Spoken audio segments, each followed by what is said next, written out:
Hi everybody, Dacob here. Welcome back to the Fragrant Bunker.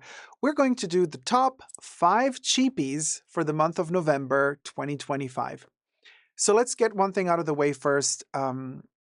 Whenever I talk about cheapie perfumes, I always say this. I think it's important to repeat it. I know that people who watch me already know this because I've said it a couple of times, but if you're new to my channel, I just want to let you know, cheapie perfume, like it's not a derogatory term in my vocabulary.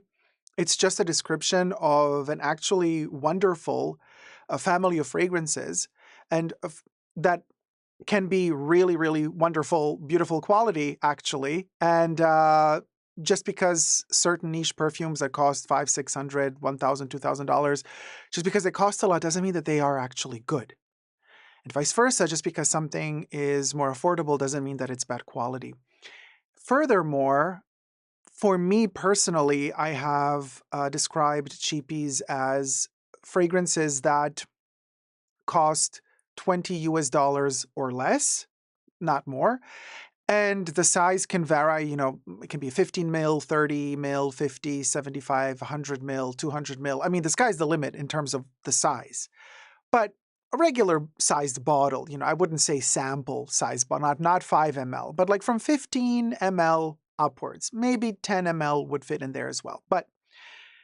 And I just wanted to state that because I think the perfume world has shifted in a very weird direction where people, especially content creators online, feel like they need to have humongous walls of niche, mostly perfumes behind them, showing off how many they have. And it's just consuming.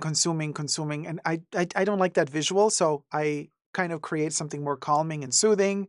As Vivienne Westwood would say, buy less, choose well, make it last. This is a November background. It's a little bit frosty in this landscape that I've created for you guys today, but it's a beautiful, look, there's a little bit of a river going there.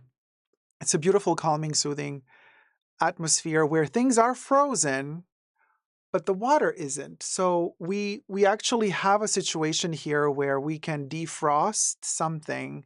And I do feel like the perfume world for us consumers, it's been fossilized and frozen in a way, like we've been brainwashed to purchase these super expensive, especially niche perfumes. And mind you, there's more niche being released on a yearly basis than there is regular perfumes almost. So it's kind of like, is niche even niche anymore? To me, cheapies are the new niche, period. Because most people snob them. Most content creators online act like they're above it. And I think to myself, you really have no clue about perfumes and perfume history if you're going to snob a cheapie. So my first cheapie for today, for November, would be this little beauty here, Gray Flannel by Jeffrey Bean. And I gotta say, now that I lifted the bottle up with this background, isn't it beautiful? It's just majestic. Oh my God. It is. Ah, this one is so beautiful. By the way, I got this one at Ross. Um, here's the box it came in. Just to prove to you that I really got a good cheapie price. $11.99. And by the way, I'm not sponsored by any of these brands. I bought them all myself. Just to be very clear. And also, everything I say in this video is for entertainment purposes only, not rooted in truths or facts. Everything's alleged and just my opinion. So 1975, you guys. I mean, we're talking history here. So Gray Flannel was released in 1975. The first time. And then it went through an iteration and a plethora of reformulations. It is so beautiful this time of year in the Northern Hemisphere when it's actually, autumn heading towards winter. And then we have this type of landscape, wearing this in nature also when it's like really cold and you're wearing a beautiful, gray flannel, maybe scarf, but I'm also envisioning a beautiful tweed coat, corduroy pants, or a corduroy vest. I love corduroy, by the way. nature tones, brown hues, chocolate brown, light brown, smidge of gray. That's the vibe that this perfume gives me. And we have André Fromentin, or Fromentin, is the perfumer behind it. And 1975, we have Galbanum, Petit Grain, Neroli, Bergamot, Lemon in the opening notes, and then we go into Rose, Sage, Mimosa, Narcissus, Geranium, Iris, and Violet in the mid notes or heart notes. And then in the base notes, we head on to the Oak Moss, Cedar, Tonka Bean, Almonds, and Vetiver. This one has gone through quite a few reformulations. It's the rose in here mixed with that oak moss, mossy, moldy vibe that maybe not a lot of people like. Through the years and decades, all of the reformulations, I mean, you have big fans of gray flannel that are going to tell you that they're collecting every single formulation, and they're going to tell you that the version from the 70s and 80s is much better than today. Sure. Yeah, this is $11.99 though, and it's more than 100 milliliter. This is 120 milliliter, by the way. Let's just 4 fluid ounces. Check this out right down here.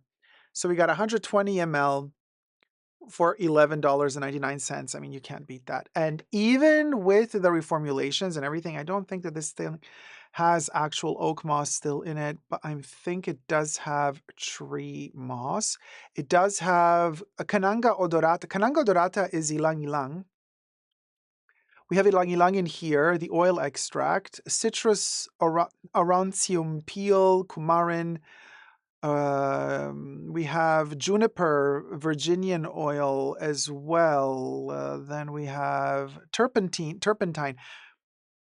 You know, Dior's Fahrenheit, which came over a decade later, right about a decade later, a bit more than a decade later in the 80s, is inspired by this one. There's a vibe. If you like Dior's Fahrenheit and that gasoline accord in it, you're going to kind of see where that came from. It's here.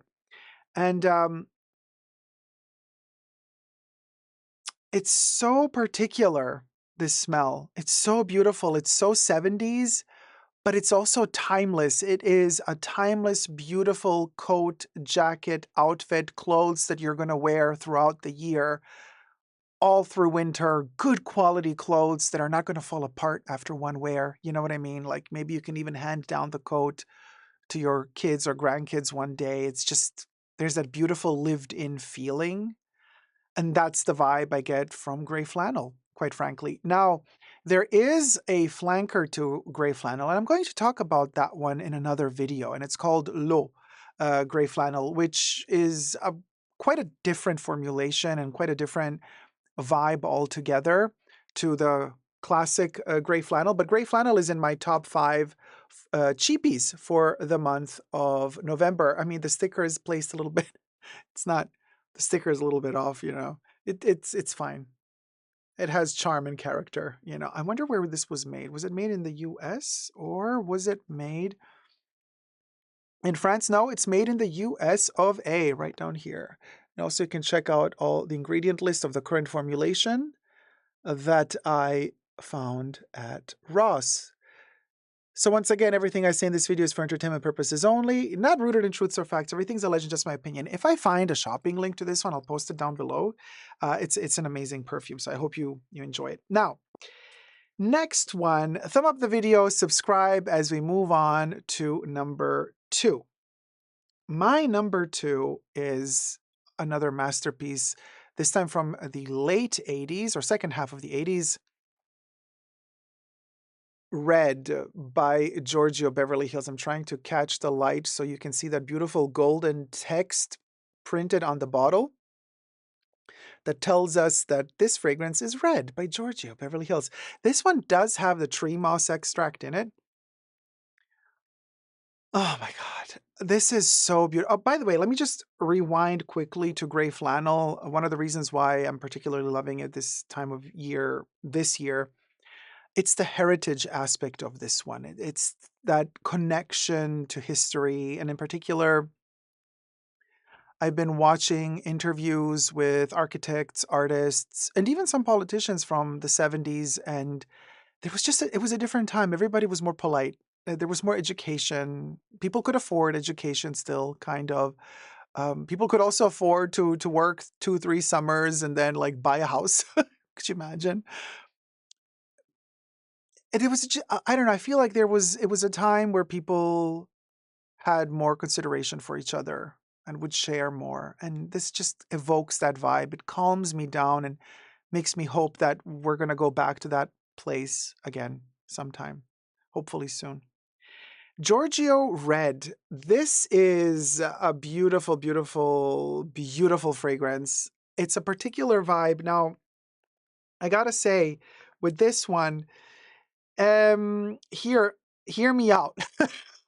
Because it is as powerful as Giorgio Beverly Hills, which in the 80s, and Bob Aliano is the perfumer of both of them, and I love both to bits.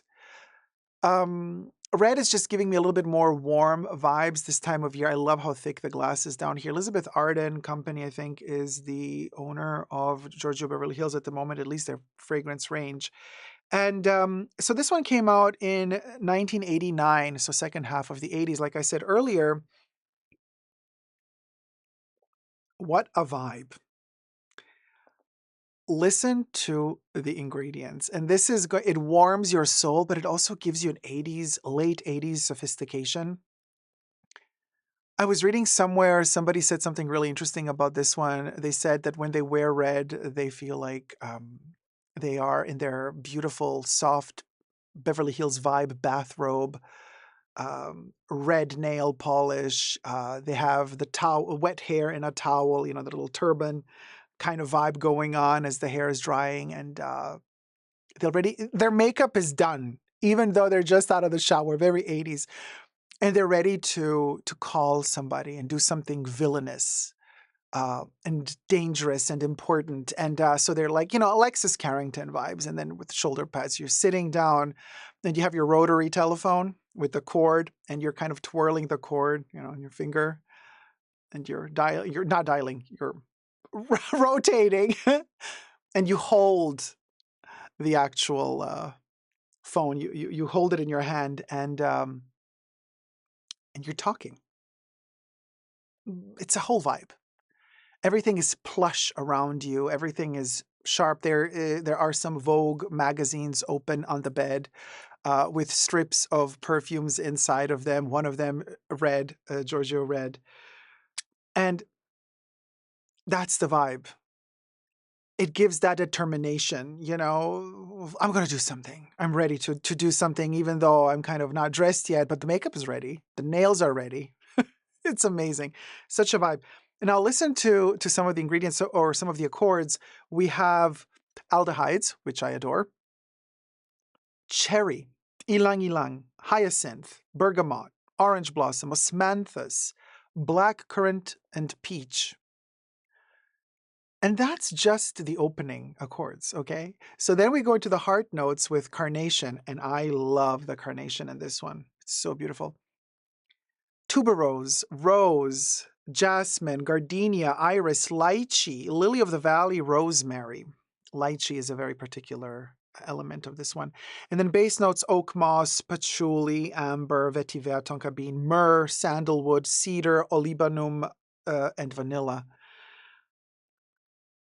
I mean, this one is, it's opulent. Okay, it's massive. And yes, it has been reformulated. It doesn't have that heft anymore, but it is still quite hefty. Matter of fact, this is a 90 milliliter size, almost 100 ml. It's 90 ml, and I got it for $19.99. That's $19.99. So it falls into the cheapie category. I love the thick glass underneath and how it's kind of cut to have this diamond shape. So beautiful. So here's the thing. It is dark, but also light, but it is quite heavy for me. So I do not recommend spraying it on the neck or chest area. Usually, if you follow me since some time now, you know that I love to wear certain perfumes behind the knee because behind the knee is a pulse point and it does emanate fragrance really nicely. But this one, I would go even lower. Oh yeah. This one to me smells best when I spray it ankle, around the ankle area or the calves, like the calf, like lower calf, ankle. Just one spritz, only one leg, not two. Micro dosage does wonders with this one, seriously, because you get to tickle out that way more of the nuance of all the ingredients because it has been reformulated throughout the decades. And of course, it's no longer, you know, that clean as it used to be, but that's okay. I'm fine with it being a little bit dirty. But by spraying it on your body like much lower, you give it a chance to kind of develop and even out those wrinkles as it slithers its way up to your nose.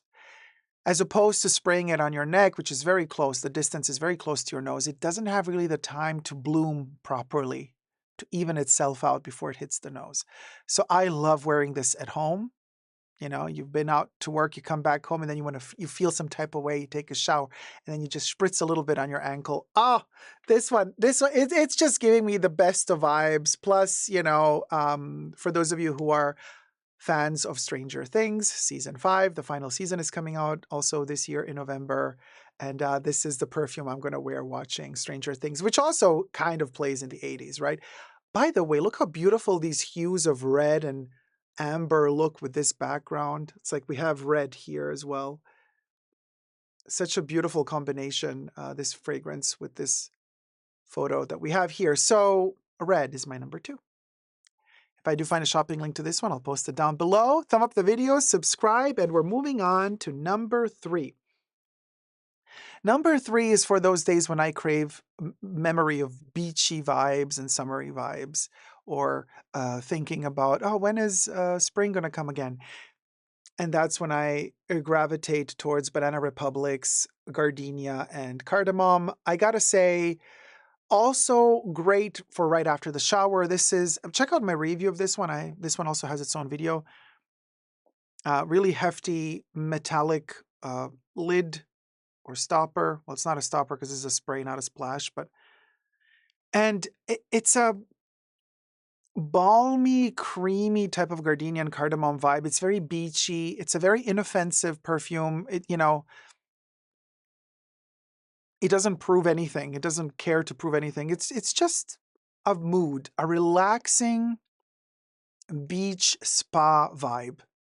Very, very soothing, very relaxing, very inoffensive, not aggressive at all. But it really hits the spot for me on those days in this in this year of our Lord 2025 when I don't know about you, but I definitely need soothing, relaxing, healing moments as much as I can get them. I'll take them wherever I can get them. And Banana Republic's Gardenia and Cardamom is definitely one of those.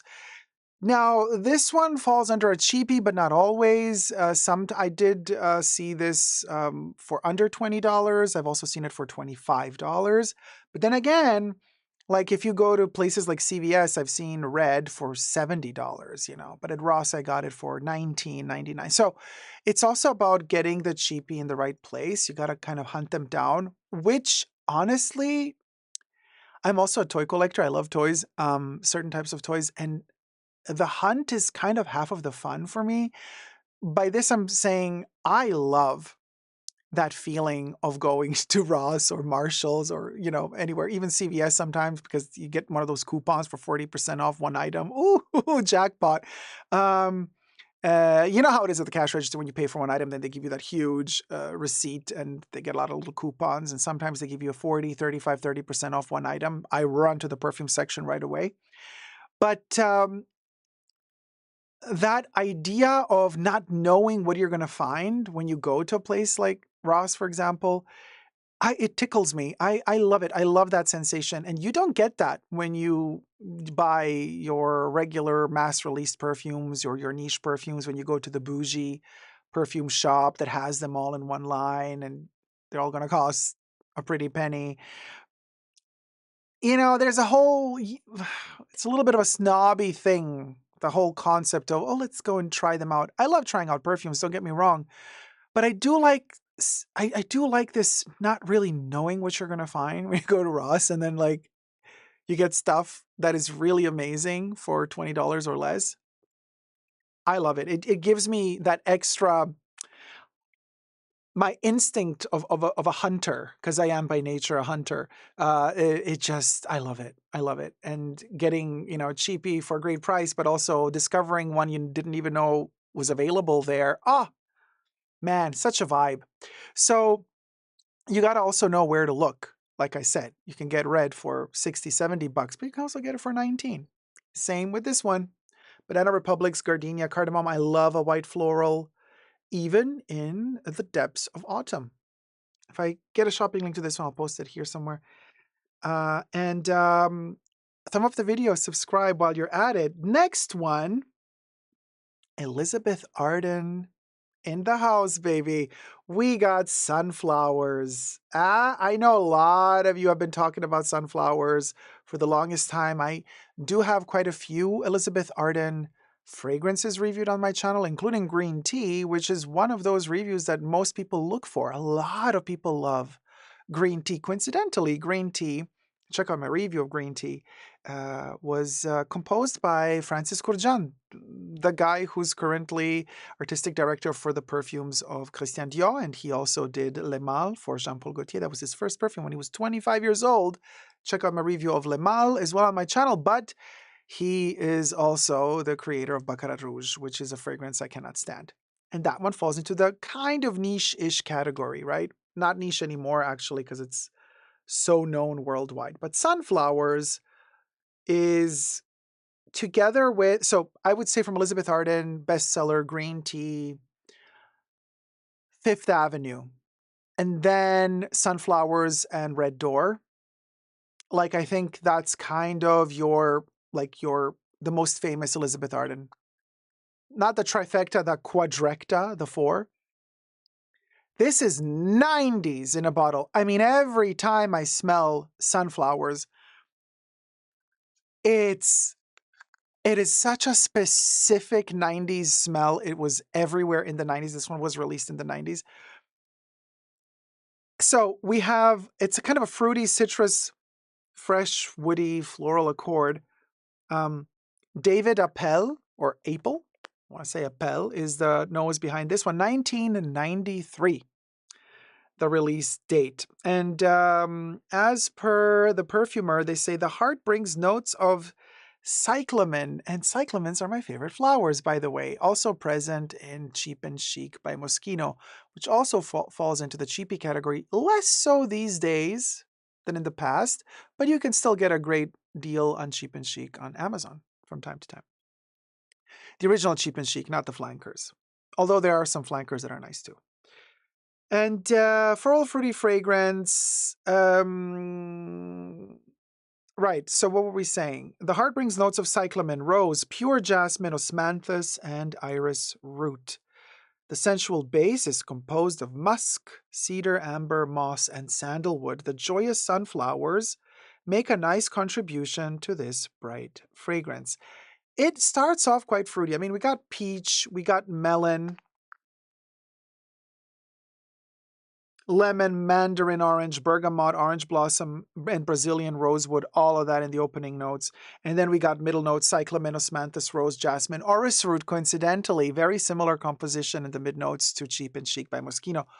Also, coincidentally, they've been released, I think, even in the same year. Cheap and Chic might have been 1995, but they both might have been released 1993. I would have to check again with Cheap and Chic. But interesting how that cyclamen was a vibe. It was kind of trendy back in the first half of the 90s. Amber, cedar, oak moss, musk, and sandalwood in the base notes. This one goes through the motions. We start fruity, we go floral, and we end resinous, warm, sandalwoody. Now, this one was a 50 milliliter.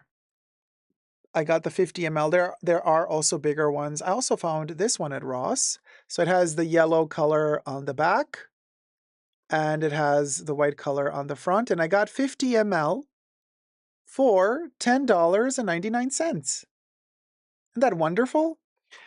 I thought that was a great price. And let me check if they list oak moss or tree moss. It is made in Spain, by the way. So I'm looking. There's citrus. I don't see it.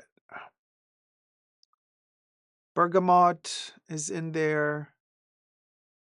So they do list oak moss as an accord at this point, but not as an actual ingredient in the composition. But just so that you can also check the current formulation of sunflowers, here it is. This is the ingredients list on the box that I got. I cannot wear this one a lot because it brings back very specific memories. Not bad memories per se, but growth, youth, pain is always connected to it. So there's a lot in this perfume for me, but it's a confrontation of the truth.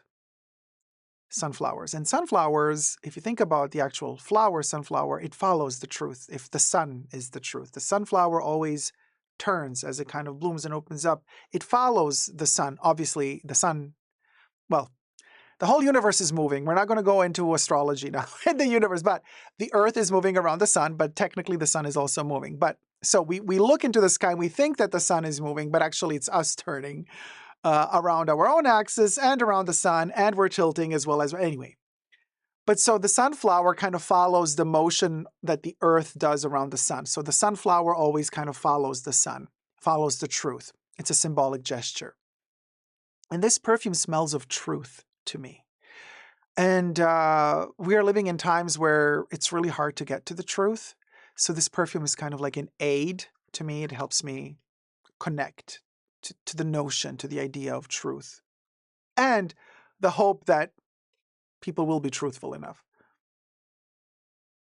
It's really a good one, you guys. The price is amazing, by the way. So if you want a specific 90s je ne sais quoi vibe, it's super elegant too. It also gives me Bjork vibes, like either her debut album or post the pink cover album. Like I feel like she might have been wearing this. Obviously, Bjork, she would have gone probably niche. I don't know if she would have worn sunflowers, but I envision her wearing sunflowers in one of her earlier first half of the 90s videos. Coincidentally, I could also totally see her wear sunflowers in her video Army of Me. You remember that song? Also looking for the truth. There you go. Thumb up the video, subscribe. I'll post a shopping link to this one if I find it down below. So that was our 4. Last but not least, this is a beauty. And I gotta say, we're back to the 80s again. So we had 70s, and then we had 80s, we have the 2000s. What year was Banana Republic's? Because we have Gardenia, so 2019, okay. So we have Gardenia in here, obviously, but also what do we have? Ylang Ylang, Cardamom, Magnolia, Carnation, Rose, Jasmine, Amber, Driftwood, Mandarin Orange. Gardenia is in the opening and in the mid notes. Oh, I love it. So buttery. It's the Ylang Ylang, I feel. But forgot to mention Vincent Kuczynski is the nose behind Cardamom Gardenia or Gardenia Cardamom. And then we get to Passion by Elizabeth Taylor, which is my number 5. So 1988. Gosh, I mean, they have reformulated it. This one is made in the US of A. It is still manufactured and owned by Elizabeth Taylor's own company, Elizabeth Taylor Cosmetics Company, which is amazing. Buy them before they, get sold. Hopefully they won't. And there is tree moss. I saw it somewhere. Extract in here. Even though we do not have, no, we don't. I think we used to have it, but it's no longer in it. But there's a lot of lavender oil extract in here. And we have a ton of it. Cinnamony vibes, like clove vibes. What do we got in here? It's also an incredible, massive perfume, big shoulder pads. We're talking 80s galore. And aldehydes, coriander, gardenia, artemisia, ilang ilang, artemisia. We don't see it often in perfumery. Bergamot, lily of the valley, middle notes, honey, which is quite dirty in this one. And I love how dirty the honey gets in here. Tuberose, sandalwood, orris root, patchouli, heliotrope, cedar, jasmine, rose, and a ton of spices. And then in the base notes, incense, civet, leather, coconut, vanilla, cedar, musk, sandalwood, oak moss. I mean, this thing is intense. It's intense. And another one of those ankle, behind the knee or ankle. Don't spray it in this area because this is very, very, very powerful. And it needs to be streamlined a little bit. You know, it's a bit messy. It's not as clean as it was in the 80s, but it's still a masterpiece in my humble opinion. You know, they don't manufacture the bottle with the extra little silver thing here. The bottle used to be more elegant, more expensive. Now they've kind of streamlined it to, you know, to make it, I guess, more affordable. Why? Because 74 milliliter bottle, which is 2.5 fluid ounces, found it at Ross for $16.99. There you have it. So that was also definitely into the cheapie category. And these are the ingredients here. You can check them out if there's enough light to read them. And it's made in the US of A. Now, this one is very dynasty, you know, similar like Red from Giorgio, Beverly Hills. Oh, but it's so beautiful, powdery, wet and dry at the same time. It's a snake. It can bite you. It does have fangs. But it has the most beautiful, warm, purple eyes like Elizabeth Taylor. So you could kind of fall into them. So there's danger, but there's also reassurance. And this is why I kept this one as the 5th cheapie for the month of November, because I thought to myself, I'm looking for this peace. I'm looking for tranquility. I'm looking for the sense of security in these difficult times. But then at the same time, I'm like, you know, the times are also ripe to just take a plunge and jump into the deep and take a risk, you know, to change the world for the better. And this one smells of risk-taking for the sake of humanity. That's the vibe it's giving me. So beautiful.